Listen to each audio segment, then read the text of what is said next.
La vez pasada vimos en los últimos dos videos, vimos las leyes del Mashiach, del rey Mesías, que habla la ley judía, específicamente Maimónides, el Rambam. Y vamos a explicar un poquito más en profundidad. El Rambam dice, Maimónides habla de que, entre otras cosas, de que todo aquel que no cree en la llegada de él, del Mesías, o no cree en Mashiach o no aguarda su llegada, está negando a los profetas, está negando a Moisés, a toda la Torá también. ¿Por qué? Porque empieza a traer pruebas. ¿Por qué aquel que no cree está negando todo? Porque dice que la Torá misma, el Pentateuco, los 5 libros de Moisés, habla, hay versículos que hablan. Empieza el primer versículo que dice, Dios te va a traer de tu cautiverio, los judíos vamos a estar en cautiverio, en exilio, y Dios nos va a sacar, nos va a traer a la tierra de Israel.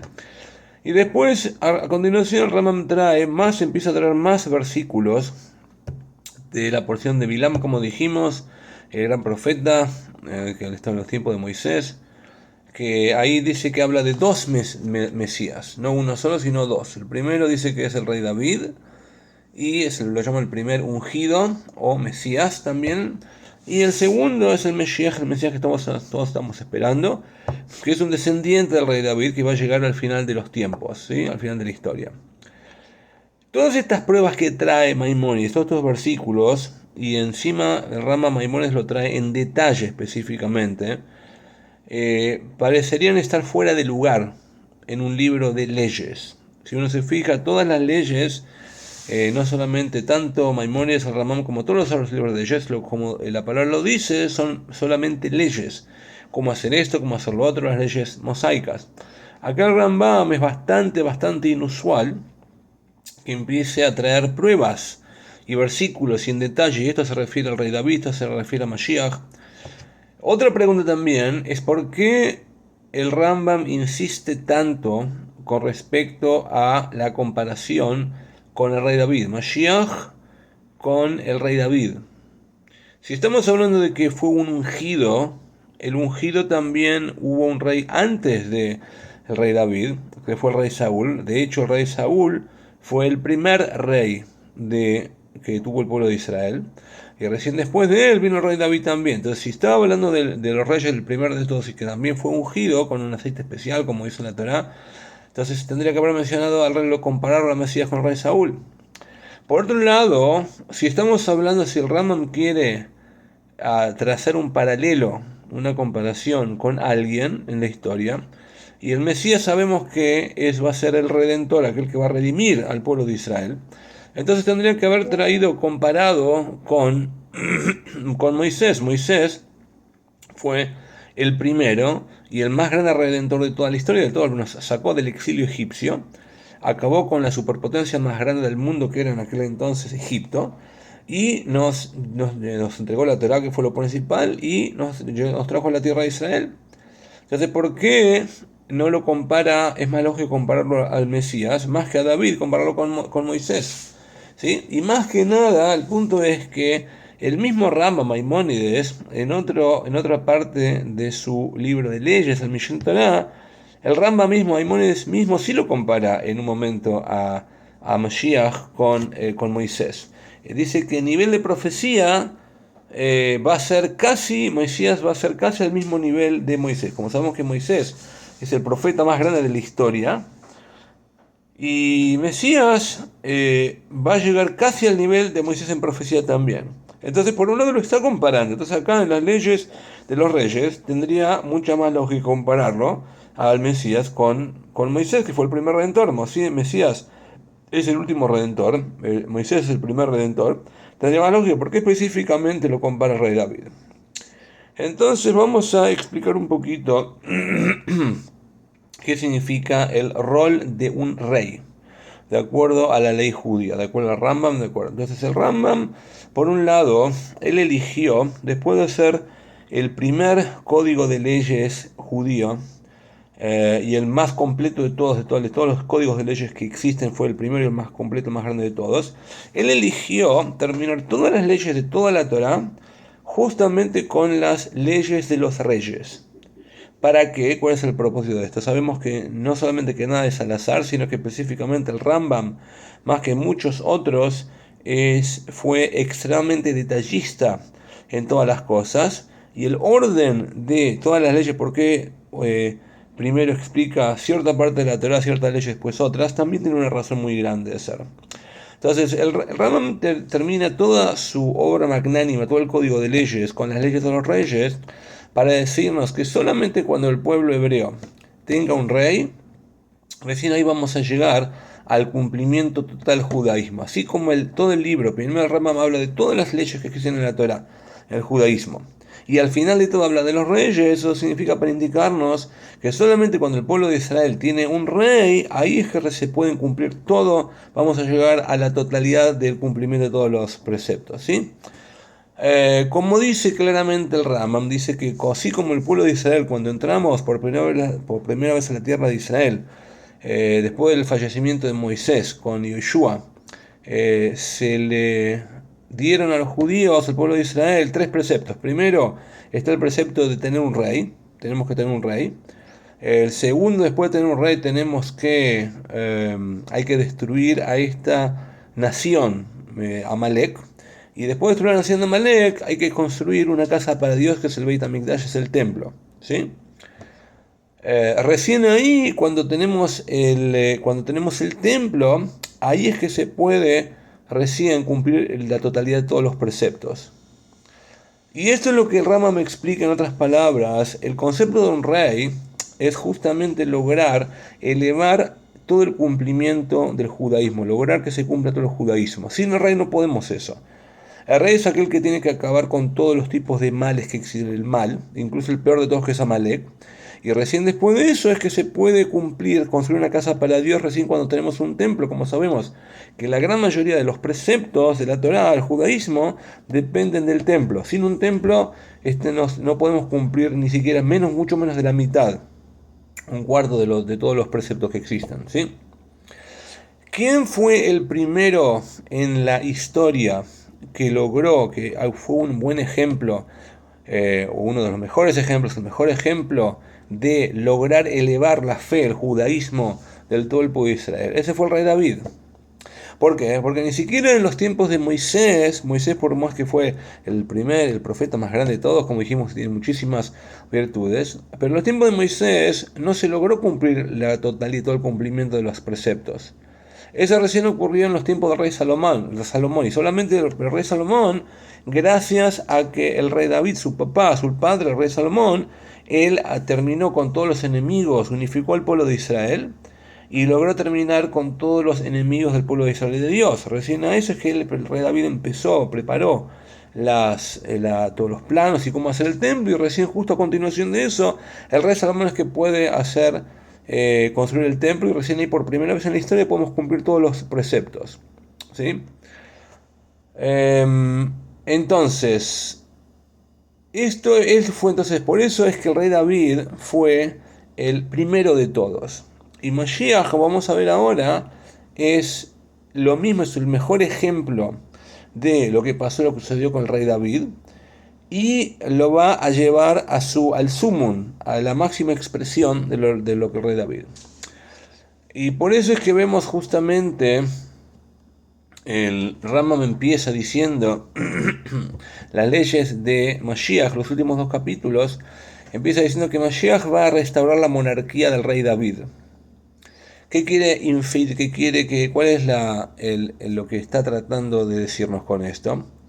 Que del rey Mashiach, así como solamente gracias al rey David es que se pudieron cumplir los preceptos completamente como nunca. Entonces el rey Mashiach tiene el mismo propósito. El rey Mashiach lo que va a hacer es que no solamente nos va a redimir, no es solamente un Moisés, por más que Moisés fue un redentor grande, gigantesco, el profeta más grande, sin embargo el propósito principal de Mashiach, además de redimirnos, nos va a llevar al cumplimiento total de la Torá. Por eso continúa diciendo lo que dijimos antes, que todo aquel Rambam especifica, todo aquel que no cree en Mashiach, no solamente que niega a los profetas, a Moisés, sino que a toda la Torá. ¿Por qué? Porque si todo el cumplimiento de la Torá está basado en que venga un rey, en este caso Mashiach, y recién ahí vamos a poder cumplir todo el judaísmo. Entonces por eso es que aquel que no cree en Mashiach está diciendo como que yo estoy contento solamente con cumplir uno o dos preceptos, los preceptos que cumplimos ahora, pero no quiero cumplir todos, Dios prohíba. Eso es lo, o sea, si el problema, Dios es perfecto y Dios nos dio un judaísmo perfecto. Obviamente que Dios nos hizo perfectos en potencia, todos nosotros somos perfectos. Tenemos que revelar esa potencia en la práctica y demostrar y mostrarnos a nosotros y a todo el mundo cómo podemos cumplir no solamente 3, 4, 5, 10 o 20 o 100, sino que todos los 613 preceptos y de la mejor manera posible. Ese es el propósito principal básico de Moshiach, eso es lo que define. Por eso es aquel que niega la llegada de Moshiach o su existencia, está negando todo el judaísmo, porque todo el judaísmo depende del restablecimiento, del cumplimiento de toda la Torah a través del rey de Moshiach. Y por eso es que ahora podemos entender también un poquito con todas las preguntas que dijimos, por qué el Rambam menciona primero el versículo, trae la prueba de que el versículo primero de que Dios te va a traer de tu cautiverio, cuando los judíos estemos en exilio, Dios nos va a sacar del exilio, nos va a traer, indicando que recién después que los judíos salgamos del exilio, los judíos estamos esparcidos por todo el mundo.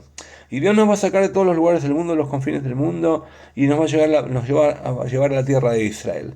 Entonces, así como el rey David logró primero tener una hegemonía, lograr unificar al todo el pueblo de Israel, recién cuando todo el pueblo de Israel ahora, cuando estemos en Israel, entonces Moshiach recién va a poder reinar sobre todo el pueblo de Israel. ¿Para qué? Justamente porque para poder cumplir todos los preceptos. Una vez que Moshiach, todo el pueblo de Israel está unido, entonces Moshiach puede reinar sobre todo el pueblo de Israel. Y ahí es que podemos cumplir todos los preceptos. Después trae los otros versículos, después que dice que todos los judíos vamos a ir a Israel, ahí va a estar la hegemonía, la unión de todo el pueblo de Israel, Moshiach va a poder reinar. Entonces los otros versículos hablan de la comparación entre el rey David y Moshiach específicamente. ¿Por qué? Para decirte que, así como el rey David, no solamente que él intentó, por más que hubo grandes, Moisés está dicho que estuvo por encima de rey David. Sin embargo, David él fue que en la práctica, el primero en la historia, que los judíos entramos a la tierra de Israel después de 40 años de deambular en el desierto.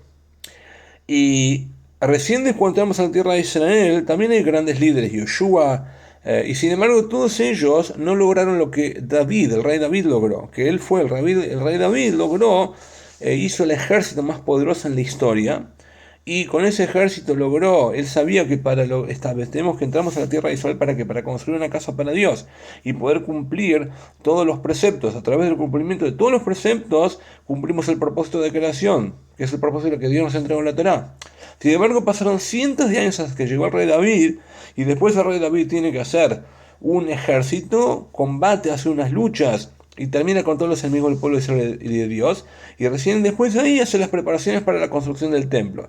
Entonces, el Rambam lo que está diciendo, Maimónides lo que nos está diciendo, es que Moshiach va a hacer lo mismo. Por eso es la razón por la cual lo está comparando tanto a Moshiach con el rey David. Moshiach también va a acabar con el mal que existe.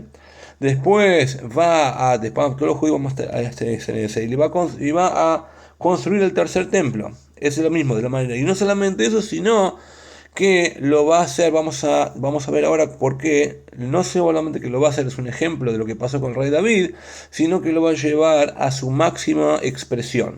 ¿Sí? Antes de eso tenemos que ver que lo que dice con respecto a los milagros. Otra cosita que dice con respecto a los milagros es que el Rambam dice también, entre otras cosas, dice que Moshiach, no crean que Moshiach va a hacer milagros, ni Moshiach va a hacer milagros, ni el mundo va a cambiar de su orden natural. ¿Sí? Esto, como dijimos antes, trajimos una pregunta de paso, que esto es bastante sorprendente, porque en muchísimos lugares en la Torá habla de los milagros que van a ocurrir en la era mesiánica. Y obviamente que Moshiach, primero que los tzadikim, los justos más grandes, los rabinos más grandes de la historia, hicieron un montón de milagros. Y Moshiach, que es el más grande de todos, obviamente que seguro que va a hacer milagros también. Y de hecho el Rambam mismo, En otro lugar, en otro libro de él, se llama Igeret Teiman, el Rama mismo dice que eso que yo digo acá que no va a ser milagros, eso no necesariamente es así. Puede ser que Mashiach haga milagros. Entonces, ¿cómo se entiende? Entonces, la contestación es la siguiente. Por cuanto que acabamos de decir que el propósito principal de Mashiach, ¿cuál es? Es el restablecimiento de la soberanía del rey David. ¿Qué significa? Que a través de que se va a restaurar el gobierno rey davídico, significa que se va a poder cumplir todo el judaísmo. Significa que todo el propósito para el cual venga Mashiach es el cumplimiento de toda la historia y todas las mitzvot. Entonces, por eso es que el Rambam dice que Mashiach no requiere hacer milagros. ¿Por qué? Porque si estamos diciendo que Mashiach necesita hacer milagros, estamos diciendo que Dios, que creó un mundo con leyes naturales, no sobrenaturales, el sol, la luna, todo se rige todo con las leyes naturales, para poder cumplir la Torah de las mitzvot, que es el propósito de la creación, requerimos milagros. Si eso no es entonces significa que Dios nos estaría pidiendo algo que va más allá de nuestras posibilidades. Y obviamente que eso no es así, Dios es perfecto. Entonces Dios nos está pidiendo crear un mundo natural para que nosotros podamos cumplir todas las leyes naturales, de manera natural, cómo ponerse tefilín, cómo comer kasher, cómo hacer todo lo que Dios nos dice, pero de manera natural. Y este es el propósito de Mashiach. El propósito principal de Mashiach es volver a hacer que todo el mundo cumpla todo el judaísmo de su mejor manera posible. Y para eso no se requiere ningún milagro. ¿Sí? Por eso es que el Rambam me enfatiza eso. Por otro lado, no podemos decir tampoco que Mashiach no es que hay una prohibición. El Rambam no dice en ningún lugar que seguro que nunca está, ni remotamente te imagines que va a pasar tal cosa. No dice, porque es el requerimiento básico de la ley judía es que Moshiach no tiene que hacer milagros. Y por eso acá en el libro de leyes, el Ram, que es un libro de leyes del Mishneh Torah del Rambam, ahí es que el Rambam me enfatiza, dice que Moshiach no necesita hacer milagros. Eso no significa que no vaya a hacer milagros, no requiere lo mínimo, así como por ejemplo, para ponerse tefilín, un precepto. Todo hombre judío mayor de 13 años tiene que poner tefilín. Los tefilin, básicamente, los más básicos de todos, que se requieren de acuerdo a la ley judía, de acuerdo a la halajá, son tefilin que no son los mejores. Sin embargo, una persona que es temerosa de Dios, que quiere cumplir mejor con quiere hacer lo mejor posible, no se va a comprar esos tefilin, los más baratos de todos. Se va a cumplir mejor, va a tratar de conseguir los mejores tefilin, que cuestan mucho más caros, cuestan $2.000, lo que sea. Entonces lo mismo es acá, en todos los preceptos una persona puede cumplir con lo mínimo y indispensable, lo más básico que dice la ley judía, o obviamente que una persona puede tratar de cumplir de la mejor manera posible, ¿sí? Y para terminar, el último punto es que después el Rambam Maimónides, después de todos estos versículos de la porción de Balak, que habla de Bilam, este profeta de Bilam, que lo compara, habla de los dos Mesías, primero el rey David y después el rey Mesías. Después trae en otra aloja, en otra ley separada, Maimónides trae la otra prueba más de la Torah. ¿Por qué tantas pruebas? Porque no es suficiente. Dice que en el futuro te doy otra prueba más fehaciente aún de la Torah, que va a haber el Moshiach y va a haber una redención. ¿Cuál es la prueba? Dice habla de las ciudades de refugio. ¿Cuáles son las ciudades de refugio? Como sabemos, explicamos la vez pasada que en los tiempos del templo, si una persona asesinaba a otra sin querer, inintencionalmente, entonces tenía que escapar. Hay un precepto de la Torá que hay ciertas ciudades que se llaman ciudades de refugio, que una persona se va para que la persona que lo quiere vengar a la persona que murió, que fue asesinada, que no lo mate, que no corra demasiada sangre. Si la persona lo mató sin querer, que la persona no sea asesinada por la venganza de la otra de los familiares o la otra persona, ¿sí? Y entonces el Rambam dice que la Torá menciona claramente, que dice el versículo, que si en el futuro Dios va a expandir, te va a dar otras 3 ciudades extras. Hasta ahora tuvimos 6 ciudades de refugio. Y la Torá dice, si un versículo claro dice, si en el futuro Dios te va a expandir y te va a poner otras 3 ciudades extras, entonces el Rambam dice, y acá vemos claramente que estas 3 ciudades extras de refugio nunca ocurrieron en la historia. obviamente que cada palabra, no existe ningún error en la Taraja, Dios prohíba, cada palabra, cada letra es exacta, es perfecta. Entonces, si la Taraja nos está hablando de que va a haber 3 ciudades, se refiere a una era mesiánica. ¿Por qué por qué Maimónides tiene que traer esta? ¿No es suficiente con las otras pruebas de Mashiach y la redención previas? Rambam está trayendo otro punto importante acá. Rambam está diciendo que hasta ahora cumplimos todos los preceptos. Pero ¿sabes qué? El precepto este de las ciudades refugio no se cumplió en su totalidad. Eso nos está diciendo que a pesar de que cumplimos durante toda la historia de la humanidad diferentes preceptos, hasta tal punto que en los tiempos del rey Salomón incluso llegamos casi a su totalidad, casi al sumum. Pero por ejemplo estas 3 ciudades de refugio ni siquiera en los tiempos del rey Salomón las pudimos cumplir.